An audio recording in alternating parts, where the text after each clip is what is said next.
What's up, you guys? It's your girl Sasha Green, and welcome to another one of my videos. Today I want to talk to you guys about my Christianity and how I feel about Christmas and all of the other holidays. So first off, I just want to let you know that this is not to persuade anybody to change their beliefs or anything like that.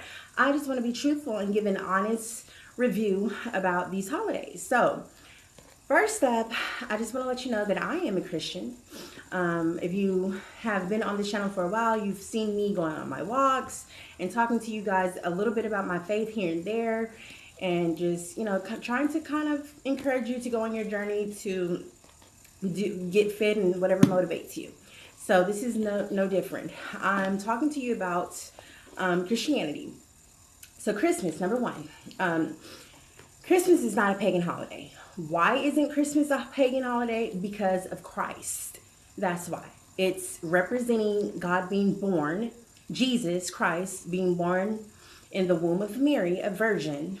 And so that's the reason why it's not pagan. It's talking about the birth of Christ. If you look up the word Christmas in Hebrew, it literally means a celebration of birth, and it is known to be the birth of Jesus Christ. It's what Christians consider a celebration for Christ being born into the world. It literally means that. Mas means, gosh, I can't remember what Mas means. I think it means, festival, like feast. It means to feast. So there's a celebration and a feast that's happening because the newborn king is born. Okay, so that's one thing. That's number one. Now, what is pagan about Christmas is when you make it all about Santa Claus, or you make it about reindeer and all of this other nonsense. Yeah, that's pagan because it does not follow up with the Christian belief. Okay, so next, Halloween. Halloween is definitely pagan and non-Christian. Halloween is the devil's day. They dress as Satan. They dress like witches and warlocks. That's exactly what it is. It's the devil's day. So yes, Halloween is obviously pagan. Easter. Easter is not pagan. Easter is not pagan because, number one, Easter represents the resurrection of Christ. So really, you shouldn't even call it Easter. You should call it the resurrection of Christ, or Resurrection Sunday. That's what I call it, Resurrection Sunday. It represents Christ being risen from the grave on the third day. That's what Easter is.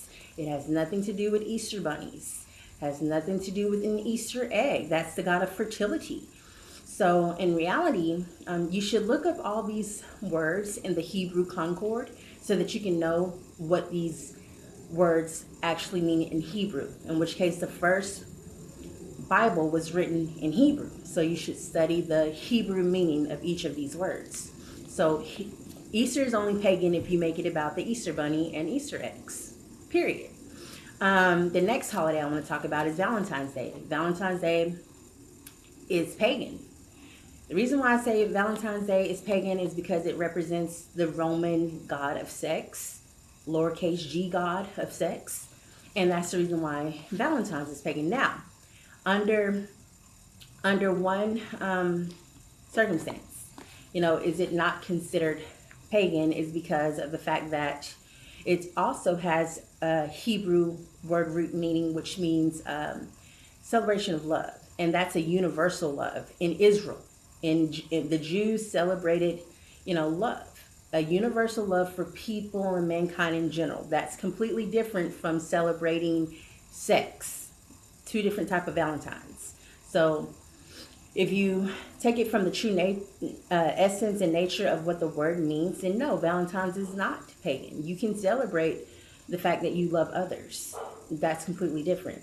And the word love literally means God is love. So look up what is love. God is love. That's basically, it means to give yourself away. It means, love is an action word. We love others when we give. Giving is an action of love. And so Christmas, on that holiday, we give to our loved ones because we love them. You understand? So it's a two-way street on both, on Valentine's and on Christmas and on Easter. They all have, if you celebrate it a certain way, it can become pagan. But if you celebrate it the way it's intended to be celebrated, it's not pagan. Okay, next up is Well, yeah, I think that covers it. I mean, 4th of July is obvious. We celebrate our independence of America being a free country. I mean, is it pagan? Not really, I guess. I mean, it has nothing to do with God, but it also doesn't have anything to do with Satan. It's celebrating independence. So, can't really say if that's pagan or not. But I will tell you, for those four that I described, Easter, Halloween, Valentine's Day, and Christmas, if those holidays are celebrated the way they're supposed to be celebrated, minus Halloween, they're actually not pagan. But if you celebrate it in a way that brings a false and deception, condescending nature to it, like telling people about Santa Claus and Easter bunnies and eggs and stuff like that, then of course it's going to be pagan. Or if you talk about, it's about sex, make it about sex, then yeah, it's pagan. But if you celebrate it the way it's intended to be celebrated, then no, it's not. So it's not pagan. And that goes to my next thing that I was going to say about another thing I wanted to point out is that Saint Nicholas was a real person. Saint Nicholas, if you do your research on that, he was a Christian man who gave children gifts. He like was fond of children, and he went around donating toys to children. So Saint Nicholas was very much a real person. The other thing that I wanted to point out to you is the reason why there's so much controversy over these topics is because people take it out of context. Just like they took the rainbow out of context. Rainbow, what does it represent? It represents God promised that he would never flood the world again, right? But gays use it as a symbol of their love and affection toward other lesbian and gays. And it's not what it's meant for at all. It's meant to be God's promise that he would never flood the world, right? So people sort of manipulate and take things out of context to give it their own meaning. But if you look at the Hebrew and the biblical word of God, it'll break down what this stuff means. So rainbow, the other part of the rainbow is that God placed his bow in the sky that as his promise to Noah that he would never flood the world again. The other part of that is that he's coming on a cloud of fire to with vengeance. So the cloud represents the other part of the bow.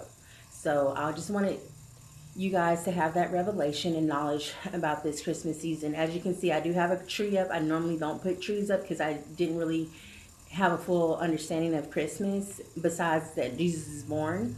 So I would definitely include a nativity scene if I could.